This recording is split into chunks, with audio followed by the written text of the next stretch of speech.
ऋषि बागरी जी, बंगाल की स्थिति आप समझाइए, बंगाल का मुद्दा आप समझाइए सर, फिर आ रही हूँ संजय सरकार जी और सोमनाथ जी, आप दोनों के पास। नहीं, देखिए प्राची जी, एक तो बड़ी क्लियर है कि जो माइनॉरिटीज थे, जो बांग्लादेश में 40% हुआ करते थे हिंदू माइनॉरिटीज, वो आज एकदम 10% पे आ गए। तो आप एक चीज समझिए, और जब इंडिया में माइनॉरिटीज बढ़े हैं, इंडिया में माइनॉरिटी 13% है, आज 25% हो गए। यहां से वेस्ट बंगाल से आपके इंडिया से बांग्लादेश से और पाकिस्तान से सारे माइनॉरिटीज इंडिया आना चाहते हैं।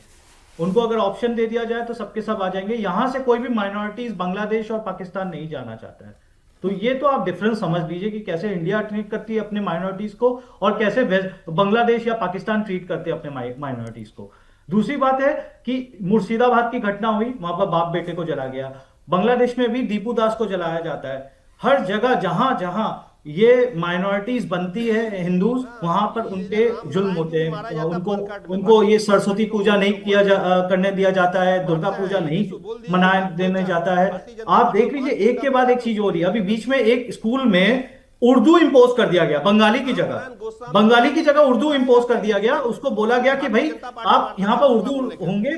छात्र उतरे, प्रदर्शन किया, वेस्ट बंगाल पुलिस ने उनको गोलियां मार दी। 2 छात्र उसमें मर गए। क्यों मरे? क्योंकि वो बंगाली चाहते थे, उर्दू नहीं चाहते। लेकिन ऋषि जी, उसी बंगाल में ममता बनर्जी, उसी पश्चिम बंगाल में ममता बनर्जी जब बाबरी मस्जिद बनाने की कोई बात करता है तो अपनी पार्टी से निकाल देती हैं। उसी पश्चिम बंगाल में ममता बनर्जी दुर्गा आंगन बनाने की बात करती है ना, महाकाल मंदिर बनाने की बात करती है ना, समागम कार्यक्रम में जाती है ना, दुर्गा पूजा में जाती है ना। हम एक तरफ की पिक्चर ही क्यों देखें? इनसे एक सवाल मैं भी कर लूं? एक सेकंड रुके, बोले। नहीं, आप एक चीज समझ, मैं एक चीज बताना चाहता हूँ कि वेस्ट, एक सेकंड रुके के शर्मा जी, बोले ऋषि जी।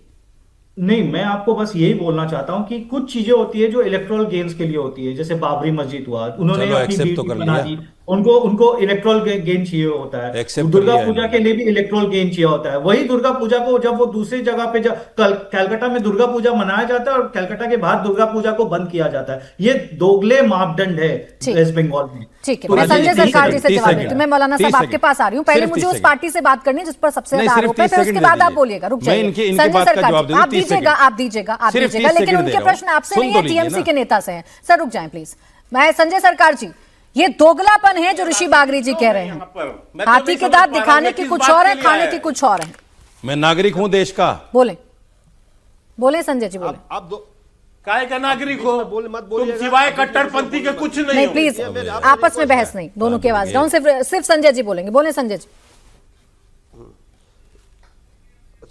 सुनिए, मैं एक आपका आवाज सुनाता, सुनिए क्या बोल रहा है शुभेंद्र जी। क्या बोल रहे हैं वो सुने हैं? शुभेंदु अधिकारी, लीडर ऑफ ऑपोजिशन, बंगाल का बोल रहे हैं ये सरकार चल रहा है बंगाल में, इससे अच्छा यूनुस का सरकार बांग्लादेश में अच्छा चल रहा है। आप बांग्लादेश को आप इधर बोल रहे हैं। अरे ये भारतीय जनता पार्टी का लीडर ऑफ ऑपोजिशन शुभेंदु अधिकारी ये बात बोल रहा है। अरे वो तुलना कर रहा है, यूनुस की सरकार से तुलना कर रहा है सरकार जी। बंगाली समझ नहीं आती है आपको, उतनी मुझे भी समझ में आ रही है उसका भाव। चुपचाप रहिए। अच्छा ठीक है ना, वो तुलना कर रहा है कि यूनुस की सरकार के जैसे ममता बनर्जी की सरकार चल रही है। फिर संजय सरकार जी बड़ा बिफर जाते हैं। बोले। ये गद्दारी है, गद्दारी। यूनुस की सरकार की तरह बंगाल की सरकार चल रही है, ये कह रहे हैं शुभेंदु अधिकारी। और शर्म आनी चाहिए आपको, जिस तरीके से बंगाल में हिंदुओं को जलाया जा रहा है, बांग्लादेश में हिंदुओं को जलाया जा रहा है, पश्चिम बंगाल में वही हाल बना के रख दिया। मुझे जवाब लेने दें संजय सरकार जी। बोलने पे चमड़ी खींच लेगी ममता बनर्जी। चाटते अपने मुंह में घाव हो चुका है। अब भारतीय जनता पार्टी पैसा देता है, आप यहाँ पर आकर बड़े बात। अच्छा आए सर, लौट कर आए, सबका सीख गए, लौट कर आए, पैसा देती है संघ, लौट कर आए। डिस्ट्रिक्ट में मारा है, इसको पीट कैसे बंगला मारा था। इसका नाम गांव भी है, बगल भी है।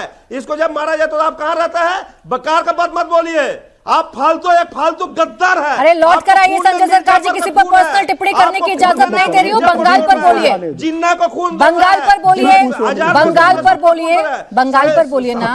बंगाल पर बोलिए। ऋषि बागरी जी ने कुछ घटनाओं का जिक्र किया। पहले रुकें संजय सरकार जी, आप तक तो मेरा सवाल पहुंचाने के लिए आपकी आवाज डाउन करनी पड़ती है मुझे। पहले रुकें, इनकी आवाज डाउन करें, मेरा सवाल सुने। ऋषि बागरी जी ने कुछ घटनाओं का जिक्र करते हुए बंगाल की सरकार से कुछ सवाल पूछे। इतना तो हक है ना कि सरकार से सवाल पूछ लें। उसका जवाब संजय जी आप ही देंगे, ना तो सोमनाथ जी दे सकते हैं, ना के शर्मा जी दे सकते हैं, ना फैज खान साहब और ना मौलाना साहब। अब जवाब दीजिए, उन घटनाओं पर क्या टेक है आपका? नहीं, आप जिस बांग्लादेश के बारे में बोलते हैं, इसी के लिए हम बोला जी यूनिस को अच्छा बोल रहे हैं। अगर बांग्लादेश को बर्बाद करना है ना, अदानी को बोलिए जब बंगाल पर सवाल पूछा, आपको बांग्लादेश सुनाई पड़ रहा है। आपकी मैडम ने अदानी के साथ मिल करके उसको 50,000 करोड़ का कॉन्ट्रैक्ट दिया है आपके पोर्ट का, क्या बात करें आप? सेक्टर 5 में 50 एकड़ की जमीन आपकी गवर्नमेंट ने दी है। आप कौन सी दुनिया में रह रहे हो? आपको कुछ पता ही नहीं है। अडानी कर रहे हो, आपकी खुद की गवर्नमेंट ने अडानी को चीजें दे रहे हैं, पावर प्लांट दे रहे हैं। यही लोग कूदेंगे मानवता के नाम पे। सोनार बांग्ला नहीं सुनेंगे ना संजय सरकार जी, फैक्ट्स नहीं सुनेंगे। संजय सरकार जी फैक्ट्स नहीं सुनेंगे। संजय सरकार जी को भी आदत लग गई है कि जो सोच कर आए पहले वो बोलना है, सवाल नहीं सुनने, मुद्दा नहीं जानना है, जो मन में लाइनें लिख ली हैं वो तो कम से कम बोलना ही है। ये संजय सरकार जी ने तय कर लिया। सोमनाथ भारती जी।